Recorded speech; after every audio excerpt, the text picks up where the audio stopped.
श्रावण के महीने की पंचमी कौन सी तिथि? पंचमी। चाहे वो शुक्ल पक्ष की हो चाहे वो कृष्ण पक्ष की।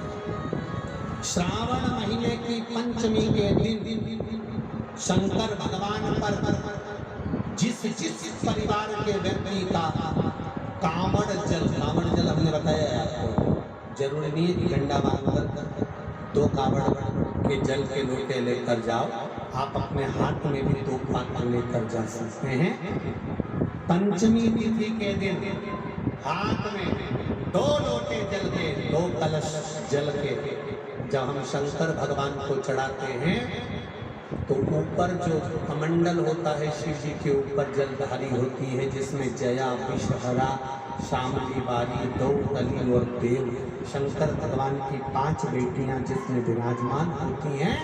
जब हम जल समर्पित करते हैं, हमारे पीढ़ी में, परिवार में अगर कोई अधोगति में मर गया होता है, कुंवारी अवस्था में चले गया होता है, गर्भ में मर गया होता है, गर्भ के बाहर निकलकर भी अगर कुंवारी अवस्था में चले गया होता है, तो श्रावण महीने की दोनों पंचमी पर परिवार का अगर कोई एक व्यक्ति भी जल चढ़ा देता है शंकर भगवान पर, तो सर्प की योनि में नहीं पड़ता, जीव मुक्त हो जाता, प्रेत योनि में सर्प की योनि से मुक्त हो जाता।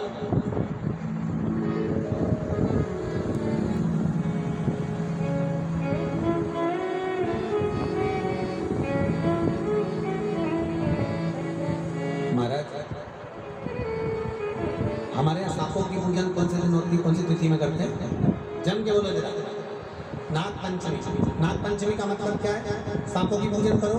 नाग पंचमी का मतलब होता है शंकर जी के मंदिर में जाकर 1 लोटा जल समर्पित कर दो। उसका कारण क्या है कि हमारे परिवार में, हमारे कुटुंब में जल उस जीव को प्राप्त हो जाता है और वो जीव तर जाता है, उसका फिर जन्म नहीं होता, वो तर इसको मुक्तता,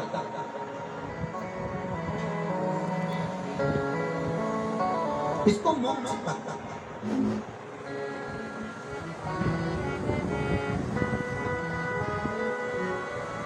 ये मोक्ष इसी कहेंगे कि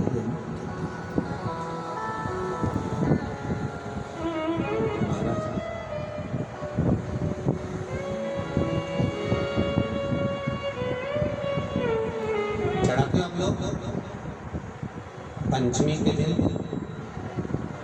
चाहे नाग पंचमी हो, चाहे श्रावण महीने की शुक्ल पक्ष की, चाहे कृष्ण पक्ष की पंचमी हो,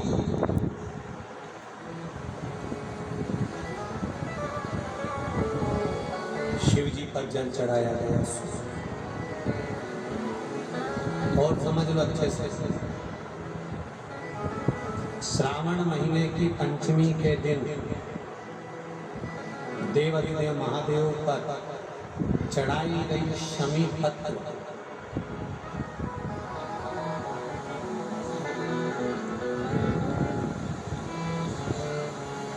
शंकर भगवान पर चढ़ाई गई शमी पत्र आस्तिक मुनि का नाम लेकर, कौन से मुनि?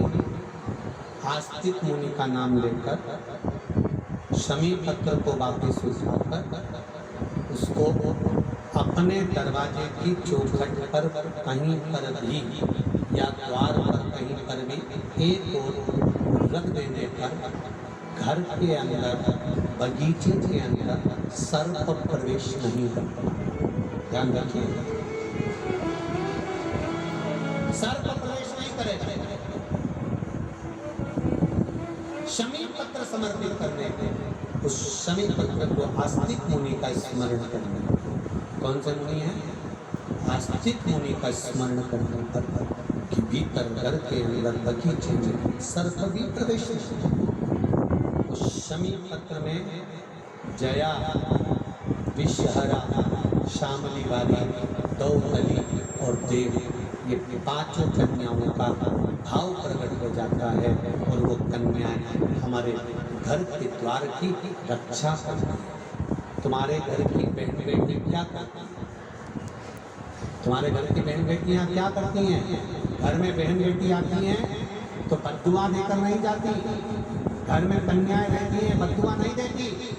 घर की बेटियां जब दरवाजा छोड़कर शादी वाले दिन, विदाई के दिन अगर जाती भी हैं तो बेटियां हाथ में धान भर कर फेंक कर जाती हैं कि मेरा मायका खूब फले फूले आगे बढ़े। छापे लगा कर चली जाती हैं कि हमने हमारी जीवन की सारी दौलत, जीवन का सारा सुख अपने मायके में दे दिया है। वो बेटियां तो जया, विषहरा, शामलीवारी, दौतली, देव, ये उस घर में निवास करती हैं जिससे ये घर में हम रक्षा कर सकते।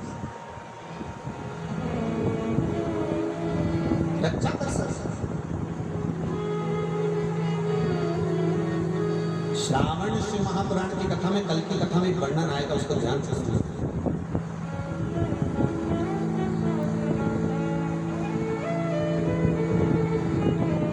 उदर सारी बीमारियों का केंद्र बिंदु है। सारी बीमारियों का केंद्र बिंदु हमारा उदर।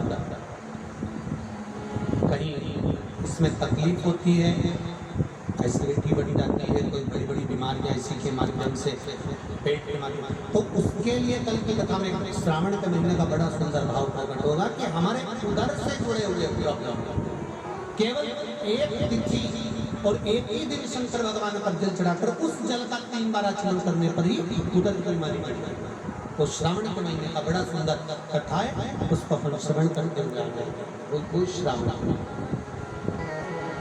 शिव कथा का चंचला जी शिव जी ने समझाया, चंचला देवी को बताया।